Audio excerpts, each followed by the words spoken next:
Hi guys, and welcome to today's video. So today's video was actually filmed 2 hours ago. So this is editing Becky because my scatterbrain self jumped right into the video, didn't explain what I was talking about, and didn't even film an intro. So today's video is going to be if I had to start my perfume collection over again, what are the first 10 perfumes I would buy? A subscriber actually requested this video, but I've seen it floating around for some time now. I actually filmed a video a year ago where I said if your collection burned down, what are the 8 perfumes you would buy, but they had to be day, night, per season.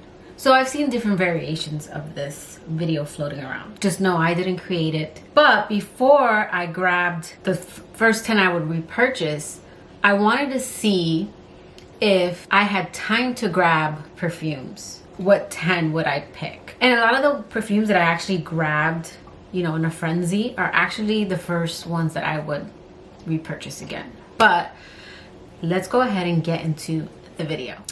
So I'm trying to decide if I want to do, if I had to start my collection again, what are the first top 10 perfumes I would buy?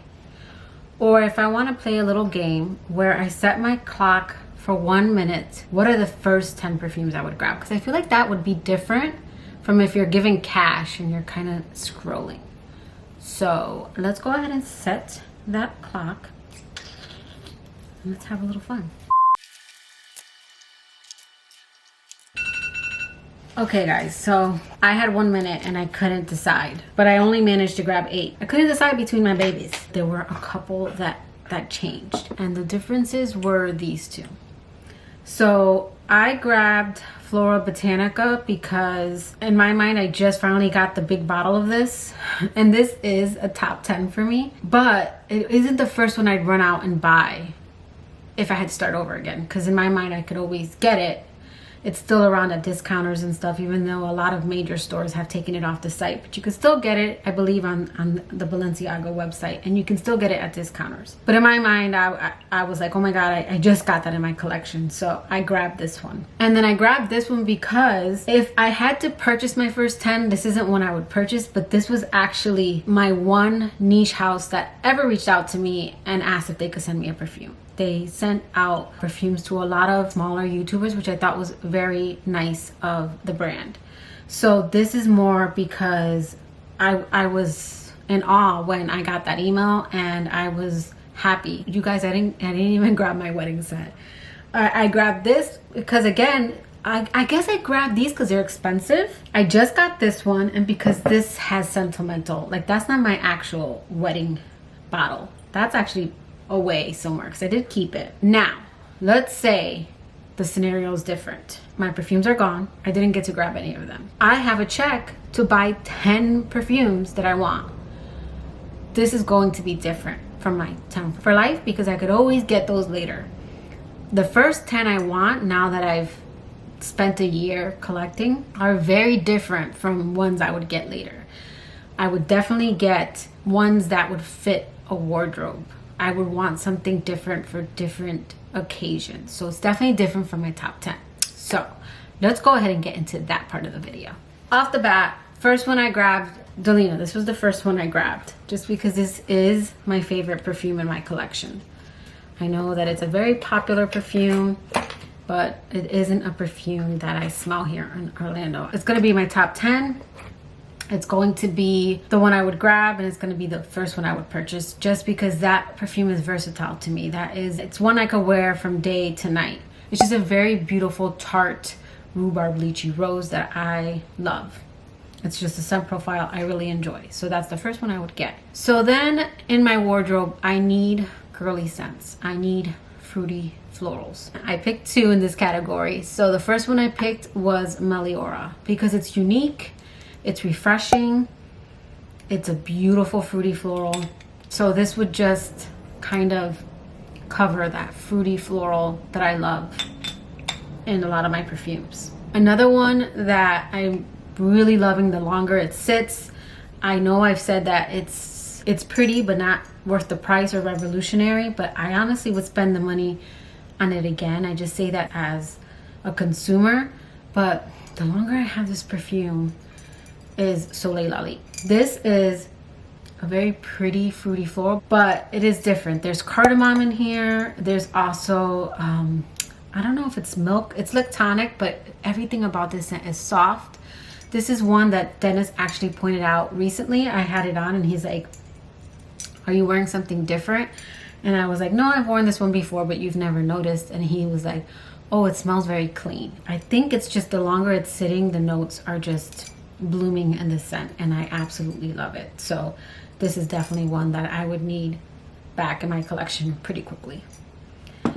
So then I wanted fresh scents because I live in Florida and it gets hot, and I wanted something everyday, kind of signature. So I definitely would pick up Byredo's Bal d'Afrique. This is very clean, vetiver, everyday, fresh.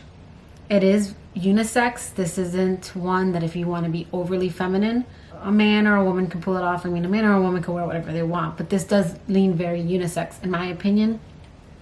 Very beautiful, clean vetiver scent. This is like a crisp, clean white shirt with jeans type of scent. Very casual, but put together. So I would definitely grab that one. And then another kind of fresh scent, but leaning a little different, is Gris Dior. This was another one I said I would save. I just recently got this one, but this is almost like clean, fresh after the rain. Very classy, very signature scent worthy. It's not going to be for everyone. This has oak moss in it, which I'm learning I really enjoy in my perfumes. But this is earthy, kind of dewy, very after the rain, clean kind of scent. So I wanted a couple of clean scents. And then I needed beach scents. I live in a very tropical environment, so I needed a couple of beach scents. I kept going back and forth. You know, I have quite a few coconut scents, and I actually picked a coconut scent that doesn't list coconut, but it's very coconut to me. And I also knew I wanted a star, so I did pick Angel's Croisier, the 2020 edition. This is just fig, patchouli, but dialed back, tropical, kind of creamy, like tonic, little fruity, beautiful. So I knew I wanted something beachy because I do enjoy that type of scent, so I picked this one.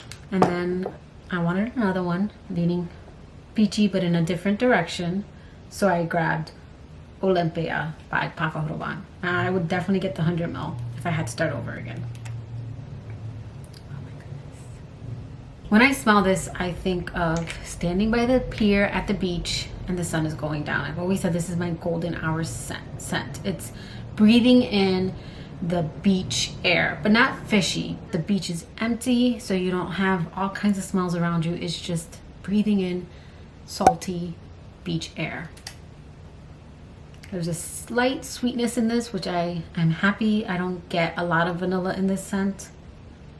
But yeah, definitely would pick up this one, and I would pick up the 100 ml if I had to start over again. Okay, and then I needed a boss lady scent. I needed a scent that made me a baddie for those moments when I'm either going out or I just need to be that luxurious bad bee. And of course, I leave by Yves Saint Laurent. I would definitely run out and get this scent again. This is quickly become a favorite of mine. It's lavender, it's citrus, it's got like a woody base, floral, and this is just gives me total bad bee vibes from the bottle to the juice. So I would definitely need this in my fragrance wardrobe if I had to start over again, because I just need a powerful scent, and that's what this would be in my opinion. Okay, so then this next scent, I needed a fall winter scent, which we don't have a lot of, so I didn't want it to be overly winter. I wanted it to be like a fall scent, and that one was easy. I immediately thought of Angel's Share by Kilian. This would satisfy my holiday needs, so definitely would pick this up if I had to start over, because it is the perfect fall winter kind of holiday scent. It's Christmas in a bottle. And then last, I needed a nighttime scent, and this one was hard because I like Montpellier, I like the sea line, I want something kind of boozy, but I really love apple. So I picked Kayali's Elixir 11. This is definitely one that if I had to start over, I would want in my collection because it's just a boozy apple rose scent. And you guys know I have quickly become a fan of rose in 2020, and they just do it right. And this one, this is, grab. Oh yeah, this is warm spicy. It's a juicy red apple, not a green apple, so it's not tart. It's got a booziness. It's like fermented apple, like wine. It's kind of dark, mysterious. I've already worn this out like on a couple's date, and it left an amazing sillage. So this is one, because again, I need a whole set wardrobe. So if I had to start over again, this would be my dark, sexy date night going out kind of scent, because I would need that in my collection. So if I had to start over again, those are the 10 perfumes that I would pick. And again, not all of them are my 10 for life. That's different. These are the ones that would make up my scent wardrobe and would get me through building up my collection again. Or if I couldn't, these are 10 I'd be happy having. Now this could change because some of these are newer, which is also why I grabbed them. Like, I'm not ready to wait to get it in my collection. For example, Gris Dior is new to my collection, but it was love at first sniff, but that could change in a year. So as of now, it's one that I would want to experience and get back in my collection again. So let me know in the comments below, what are your top that you would just have to go out and get right away. But that will do it for today's video. I hope you liked it. If you did, please give it a thumbs up, and I will catch you guys in my next video. Bye guys.